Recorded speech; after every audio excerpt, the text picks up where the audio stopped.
looking all night long, but there's no trace to be found. It's like they all have just vanished, but I know they're around. I feel they're getting closer. The house is sending chills down my spine. Hello, my pack, my tribe. Welcome to Howling After Dark. Got some awesome stuff to talk about tonight. Tonight's show is called SerialHaunts. Do the likes of Jack the Ripper, the Night Stalker Richard Ramirez, John Wayne Gacy, and Jeffrey Dahmer still terrorize people even after their deaths? That's what we're going to discover tonight, or at least talk about. We're going to start things off with probably one of the littlest known serial killers, yet one of the most prolific in American history. Herb Baumeister was an American alleged serial killer from Westfield near Indianapolis, Indiana. Baumeister committed suicide before he could be brought to trial and never confessed to the crimes he was alleged to have committed. Through paranormal investigation, I think we can safely say that Herb did it. Or actually, the spirits in question said Herb did it. But that's neither here nor there. It doesn't address the question of tonight. But before we get to that, I want to tell people a little bit about this guy. Baumeister was the oldest of 4 children born to Herbert and Elizabeth Baumeister. His childhood was reportedly normal. By onset of adolescence, however, he began exhibiting antisocial behavior. Acquaintance later recalled the young Baumeister playing with dead animals and urinating on a teacher's desk. As a teenager, he was diagnosed with schizophrenia, but did not receive further psychiatric treatment. In 1965, Baumeister attended Indiana University first semester before dropping out, and later returned in 1967. As an adult, he drifted through a series of jobs marked by a strong work ethic, but also by more and increasingly bizarre behavior. He married in 1971, a union that produced 3 children. In the 1970s, he was committed to a psychiatric hospital by his father. His wife said he was hurting and needed help. He founded the successful Save-A-Lot thrift store chain in Indianapolis in 1988.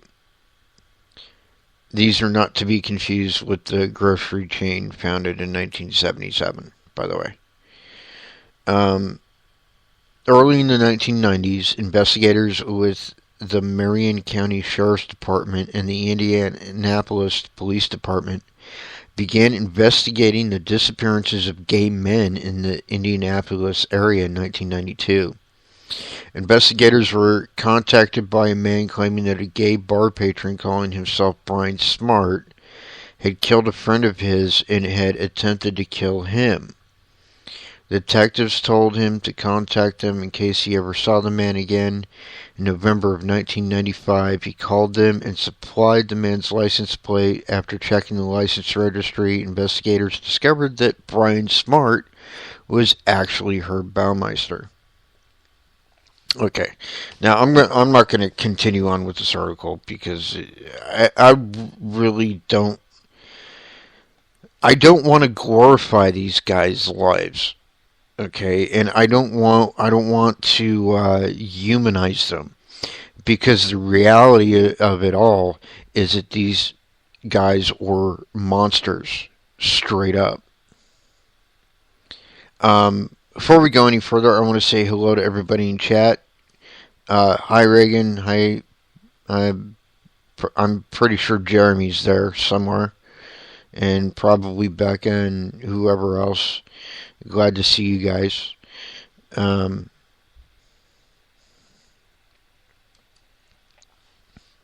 Hold on one sec.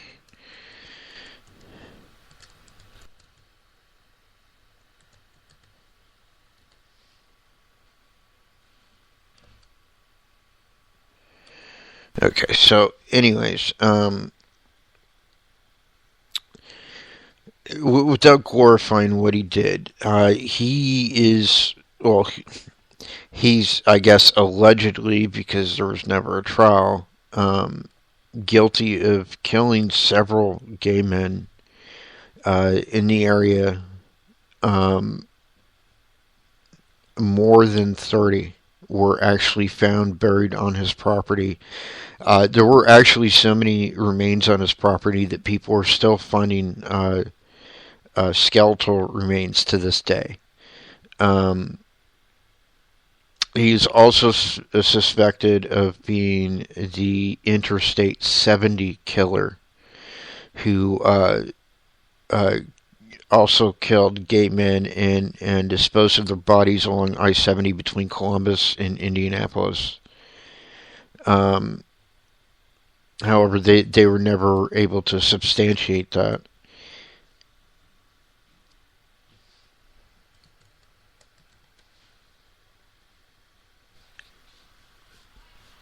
And it doesn't really matter.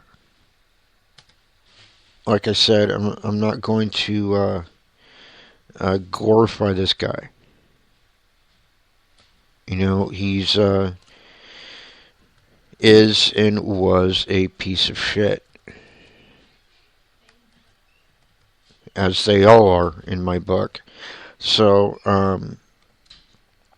with that being said, the question does remain: is he terrorizing people in his home? I mean, I'm sure a lot of us have seen, if not all of us have seen, that episode of Ghost Adventures where they investigated his home, Fox Hollow Farm.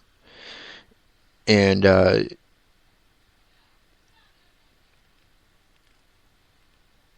well, while I believe that they did um, show that the place is indeed haunted, it didn't really answer the question: is it actually Baumeister? And I gotta say, I think that it is. I think that these guys are so um, arrogant. There's like a certain arrogance that you never hear about in like courtrooms and stuff, because the defense attorneys always want to humanize these people, and um, the problem with that is you can't. You really can't. Um, I mean, yeah, they're physically human. I'll give them that. I mean, they can die just like we can. They bleed just like we do. But other than that, these people are monsters. That's what they are. Something doesn't work right in their head. And I'm not saying that as an excuse. I'm saying that as a statement of fact. They have zero humanity.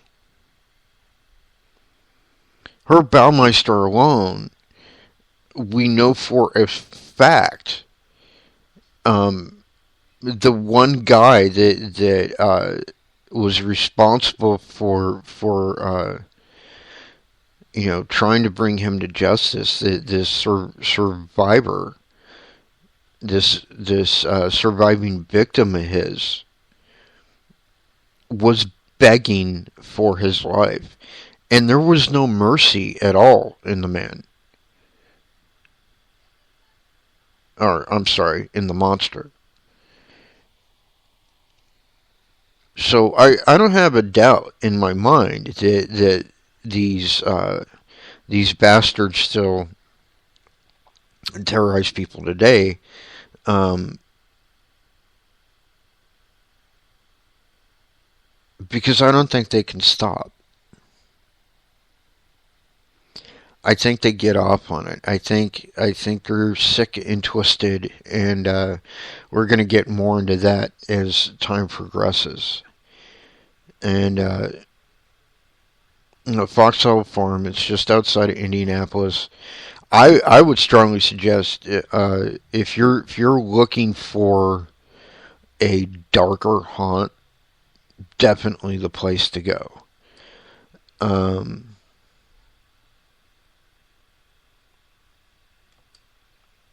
but the next guy,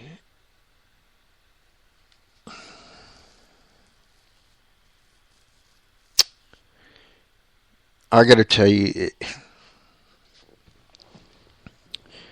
okay, I need to kind of set this one up. Um, this next bastard that we're going to talk about.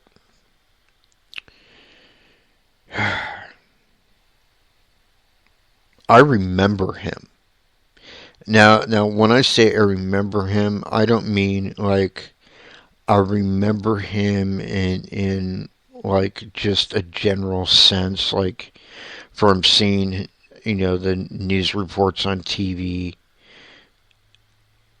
I don't mean I know him in a personal way. I mean I remember what it felt like when this guy was roaming free. I'm talking about Richard Ramirez, the Night Stalker. You gotta understand something about this guy. I mean, he operated in LA, and I was living in San Diego at the time, and everybody was like terrified that this guy was gonna head south. Like literally, like even though like LA is like hours away, it's like 4 hours away from San Diego, in traffic. Um, which, by California standards is not all that far away. But, even though he wasn't all that far away, it didn't really matter that he was only operating in LA. I mean, people were certain that whoever this guy was, that he was going to make a run for Mexico at some point, and that he was going to hit San Diego on the way, which, they're pretty close together. And so, like, I distinctly remember that my neighbors and stuff who had never locked their windows and doors ever before were suddenly starting to do this. I remember that neighbors of mine who had never even owned a gun before were suddenly going to gun stores.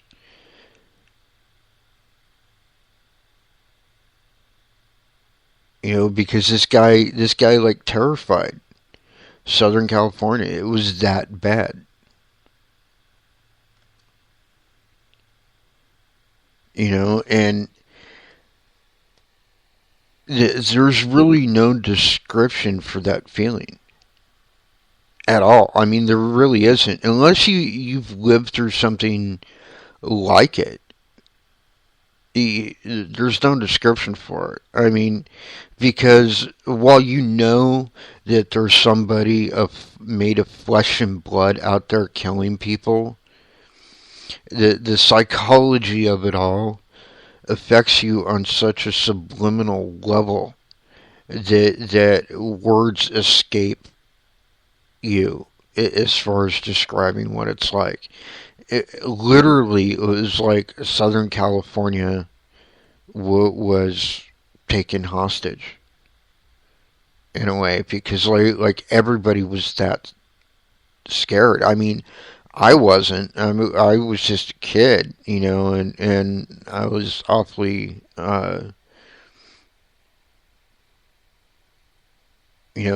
sure of myself. I always thought, well, if he breaks into my house, I'll stab the fucker, and I probably would have,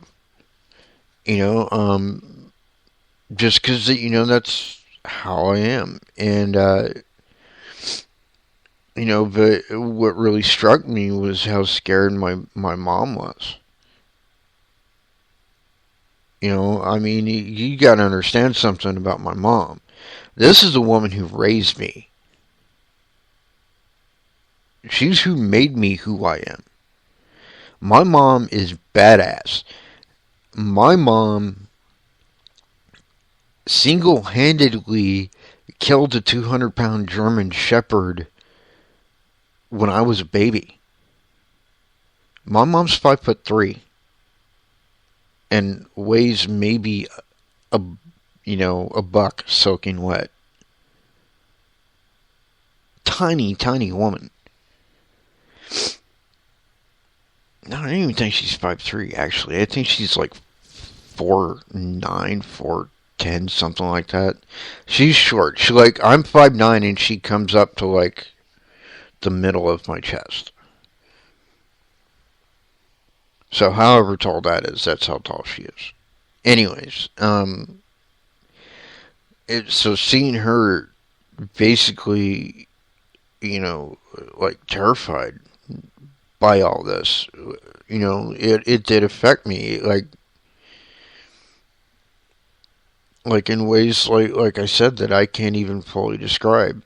But one thing we know now is that while he was doing all this, he was actually living at the Cecil Hotel.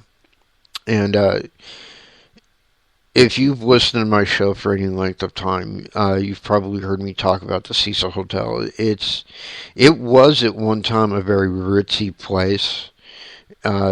Nowadays, though, it's kind of an economy hotel. It's like one of those places that you can rent by the week or the month.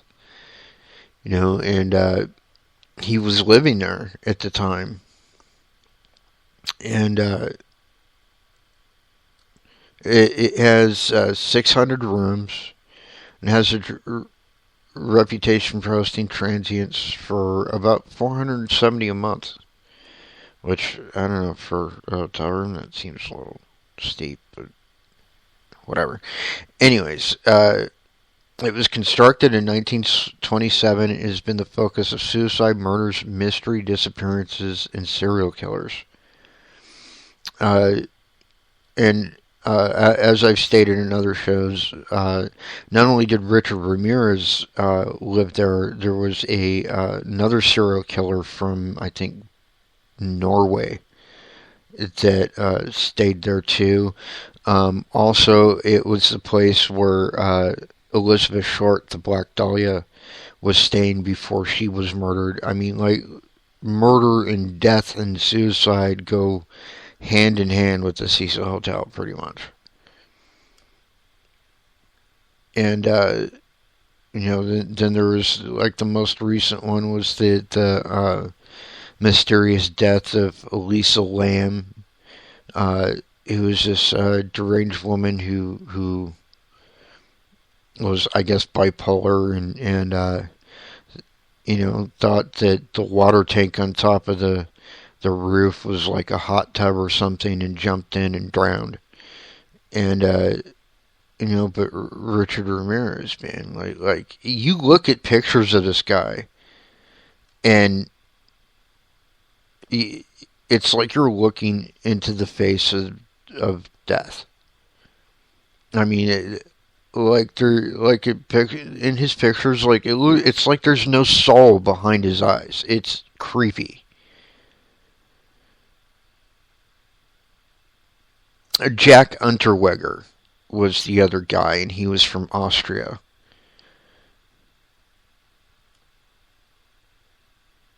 Either way, that's just all sorts of creepy.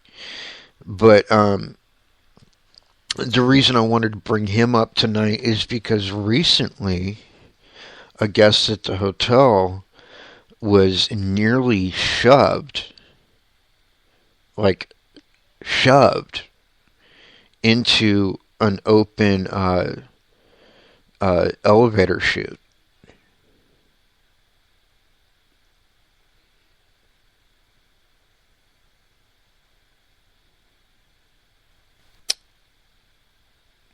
And it just so happened to be on the floor where Ramirez was living,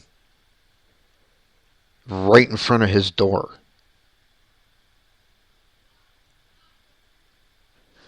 I I don't think it's rocket science to connect those dots.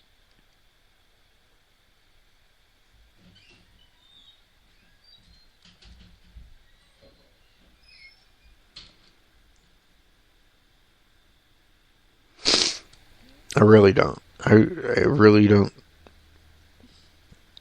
I don't think it's anything to connect those two together.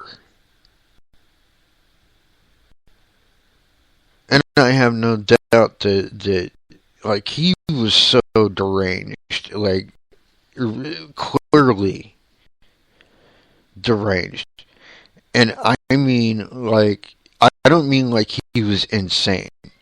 Okay, I hate it when they use the excuse, oh, well, he's schizophrenic or bipolar or whatever. That's all horseshit. Because I've known plenty of schizophrenic and bipolar people that do not resort to violence of any kind. So you can't hand me that shit. But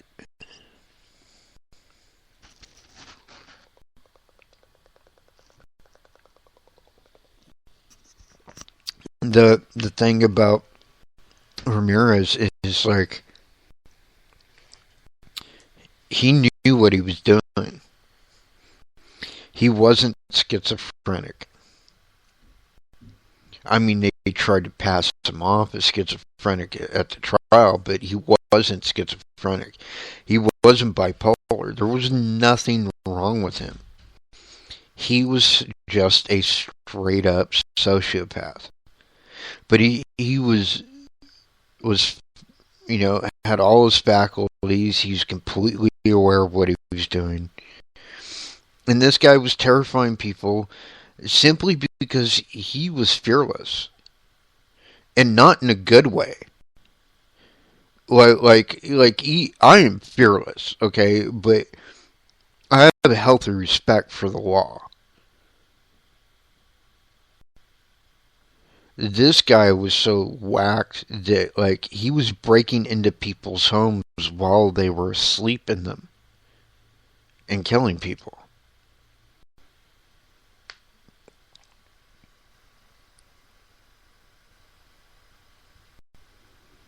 I mean, that is beyond crazy.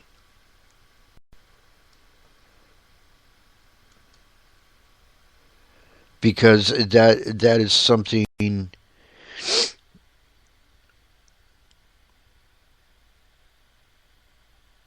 I mean, that takes like a special kind of evil.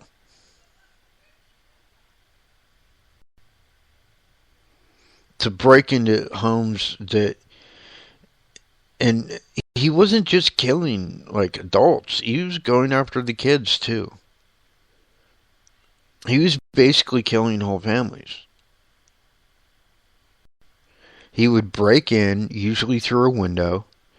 He preferred to break into apartments on the first floor, and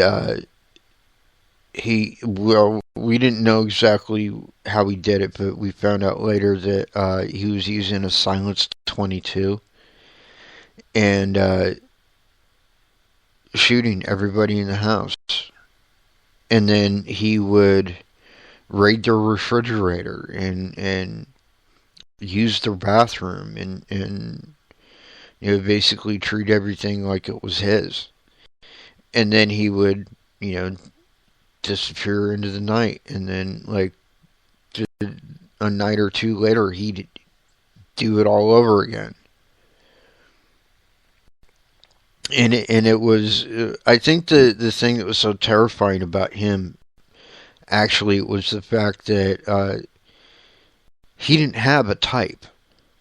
Like most serial killers, they have a specific type of person that they go for.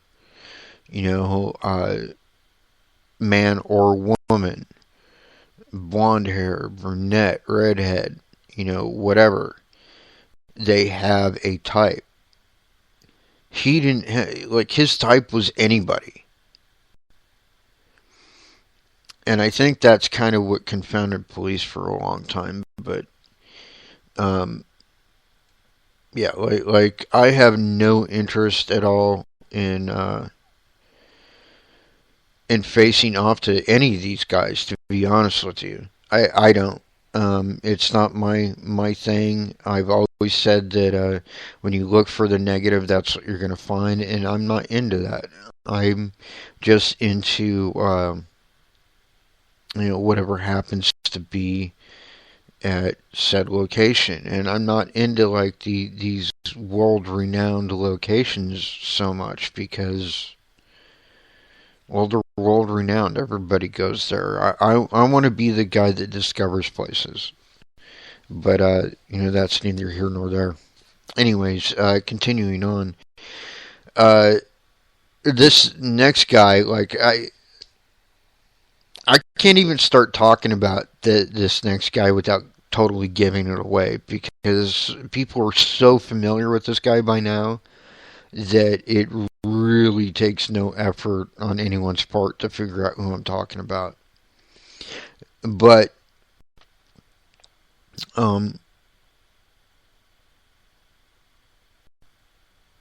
how should I put this?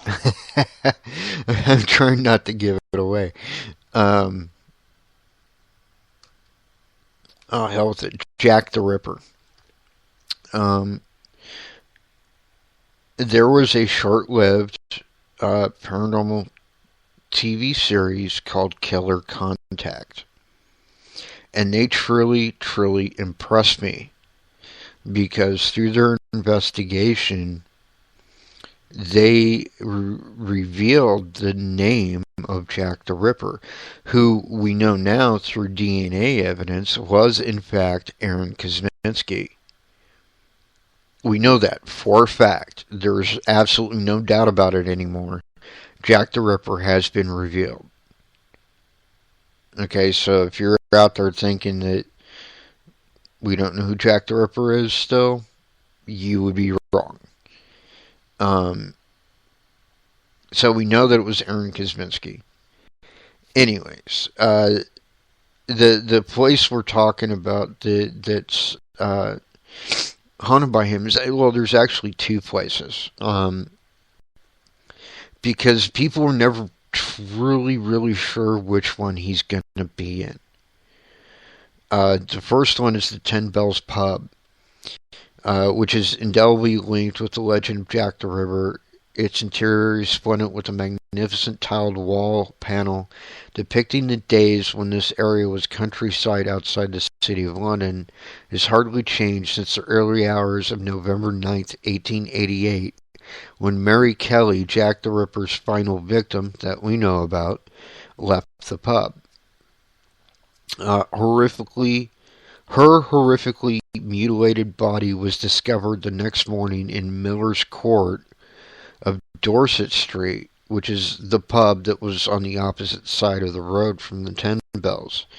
Indeed, for many years in the 1970s and 1980s, the pub was renamed the Jack the Ripper, until thanks largely to a landlord who was tastefully selling dark red Ripper tipples, which I'm assuming is beer, the brewery decided to return to its original name in 1989. In the late 1990s, live-in staff whose bedrooms were on the upper floors of the building were complaining of alarming encounters with a ghostly old man dressed in Victorian clothing. They would often be awoken by an uneasy feeling in the dead of the night, and turning over, find his phantom form lying beside them on the bed. No sooner would they cry out in shock than the figure would disappear.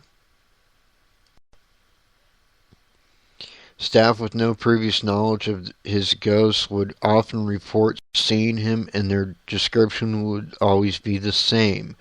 Nobody had any idea who he was, and those who had occasion to live on the premises learned to just accept him as the oldest resident. In June of 2000, however, a new landlord took over the pub and decided to clear out the cellar. He found an old metal box hidden away in a corner and opening it, discovered it contained the personal effects of a man named George Roberts. The items dated from the early 1900s, and with them was a brown leather wallet, inside which was a press cutting of the same period that talked of his having been murdered with an axe. Murdered with an axe in a Swansea cinema.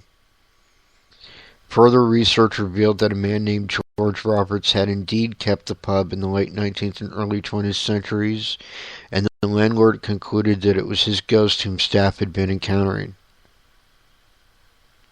But what's interesting about this is like there has been violent encounters in both of these places. In the 10 Bells, I think it would have been 2013, maybe 2014. One of the waitresses, barmaids, whatever you want to call them, was one of the ones that was actually living in the apartment upstairs, was coming downstairs and was pushed from behind down the stairs. Several people, primarily women, were scratched in the 10 Bells. In the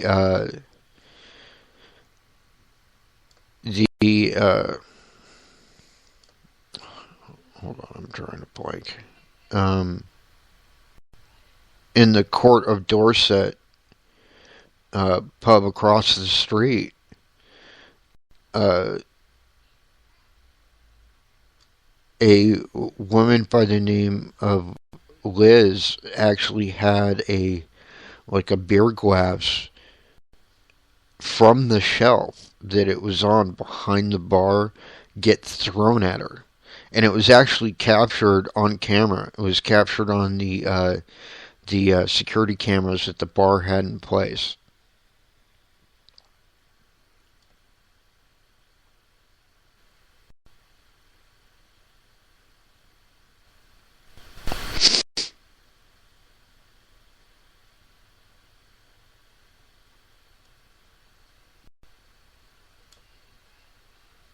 And what I find to be probably most telling about the paranormal case of the Ripper is that people report getting attacked. They report feeling like that impending sense of doom. They report being creeped out, and the cold chills going up and down their spine and all that. But very few people have ever seen him, and I don't think that's an accident. I think he purposely hides himself. I think he gets off on the fact that he can do that, because you got to remember, we're talking about an extremely sick and twisted individual here, just like the rest of the people we're talking about tonight. These guys are not. Let me put it to you this way. I want to piss on any of these fuckers if they were on fire.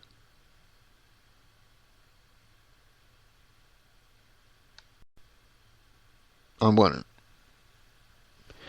There's a reason why prior to probably the late 1800s, guys like this didn't really exist. And I'm saying that, okay? They did not exist prior to that. Because, as sad as it is to say, society created them. That's just a fact. Society created them. And what I mean by that is yeah, you had murderers and you had killers and whatnot. Like, just take a look at the Wild West. Yeah, everybody carried a gun, pretty much, or had a gun nearby. But they also had far less crime. I mean, you always hear about these Wild West outlaws like Jesse James and Billy the Kid and yada yada yada. But if you know the actual history, they weren't even actually outlaws. They were more like revolutionaries because they were standing up against injustices. And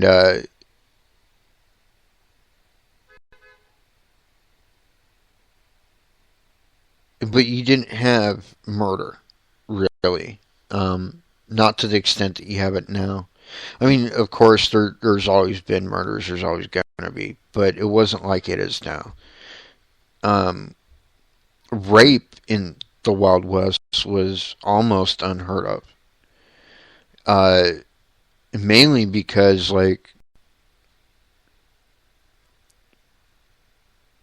nothing would get you shot dead faster than molesting a woman in the Old West.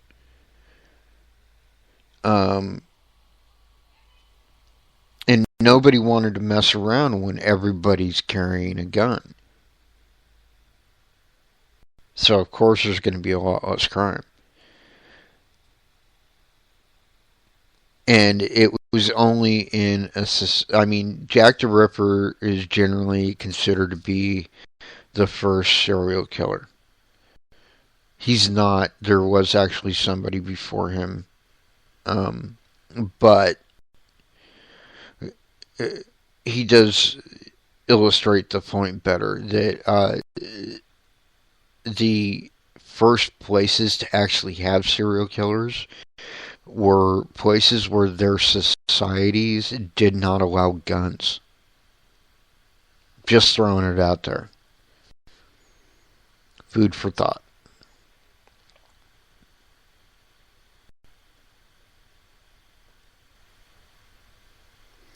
Okay, let me see how we're doing on time. Okay, we got about 5 minutes left. So,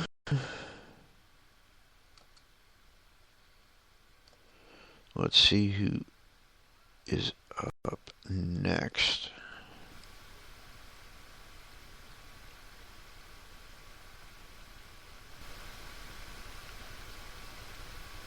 No, that's not the.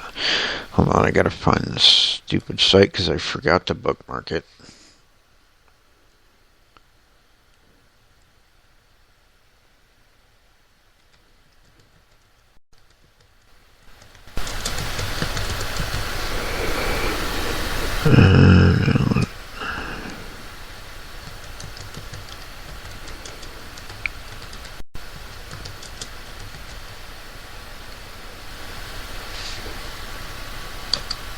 Sorry about that.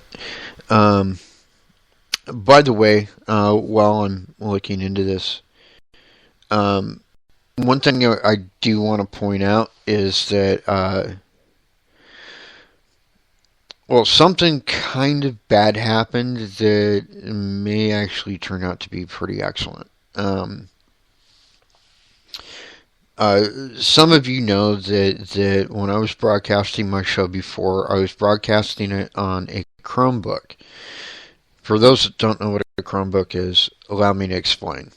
It doesn't really have an operating system. Everything it does, everything it is capable of doing, is limited by the fact that its only operating system is a Google Chrome. Now, while I didn't really particularly have a problem with that, it did limit me as far as things that I can do. Um, Case in point, I want to do a 2-hour show, but I have to use Spreaker. Well, that's probably going to change here in the near future because I'll be able to use like Shoutcast as soon as I figure out how to pull it off. So, you know, the Chromebook crashed. Um, that's what happened last week. By the way, last Wednesday. That's why I cut out on you guys like I did, and as you can see in the chat there, I even stated, "Sorry, folks, my system crashed." That's what happened. Is the Chromebook crashed? Well, I just got a new computer. It's a Windows 7 computer. It is having some issues right now with viruses and whatnot. And what I'm on now is actually my third laptop, which is a Windows XP laptop, which I'm using right now with Spreaker just to broadcast this show. And once I get like all the viruses and everything off the Windows 7 computer, I'm probably going to be going to Shoutcast, and then it's going to be a straight 2-hour show. So there, you're updated. Probably more than you wanted to know, but there you go. I promise I keep everybody updated, so there it is. Okay, and if anybody has any questions, think about it, and when we come back, you can ask me. Otherwise, we're moving on to the likes of John Wayne Gacy, Jeffrey Dahmer, and probably one of my favorite serial killers of all time. And don't be fooled, he may not have been arrested of it, but he was a killer like no other. Scarface Al Capone. Alright, folks. This is it for part 1. I will see you in a minute for part 2.